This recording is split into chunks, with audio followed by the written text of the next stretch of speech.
ថៃបានបំផ្លិចបំផ្លាញប្រាសាទព្រះវិហារប្រាសាទតាក្របីប្រាសាទខ្នាប្រាសាទតាមាន់និងបុរាណដ្ឋានផ្សេងទៀតរួមជាមួយនឹងការព្យាយាមដណ្ដើមយកប្រាសាទបុរាណខ្មែរ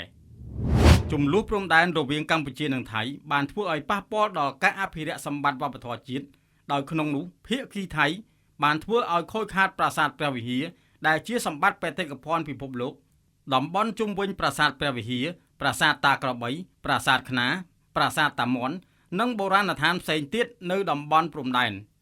រួមជាមួយនឹងការព្យាយាមដណ្ដើមយកប្រាសាទបុរាណខ្មែរទៅគ្រប់គ្រងនេះបើយោងតាមរបាយការណ៍សង្ខេបស្ដីពីវឌ្ឍនភាពការងាររបស់ក្រសួងវប្បធម៌និងវិចិត្រសិល្បៈឆ្នាំ2025និងទិសដៅការងារឆ្នាំ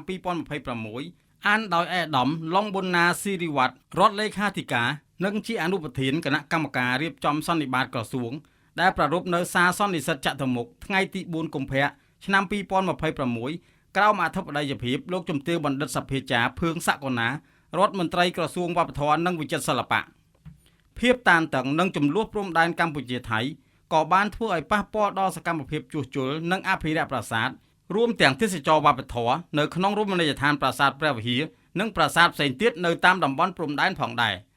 ដោយសារតំបន់ទាំងនោះត្រូវបានបិទមិនអនុញ្ញាតឲ្យភ្ញៀវទេសចរចូលទស្សនាលោកជំទាវបណ្ឌិតភឿងសក្កណាបានគូបញ្ជាក់ថាការដែលភាគីថៃលែងគោរពច្បាប់អន្តរជាតិបានធ្វើឲ្យភាគីកម្ពុជាពិបាកក្នុងការធ្វើការជាមួយខ្លាំងណាស់ហើយការរាយបន្លាលួសនិងដាក់ទូកុងតឺន័រនៅលើដែនអធិបតេយ្យភាពរបស់ភាគីកម្ពុជាគឺជាកំហុសដែលល្មើសនឹងច្បាប់អន្តរជាតិ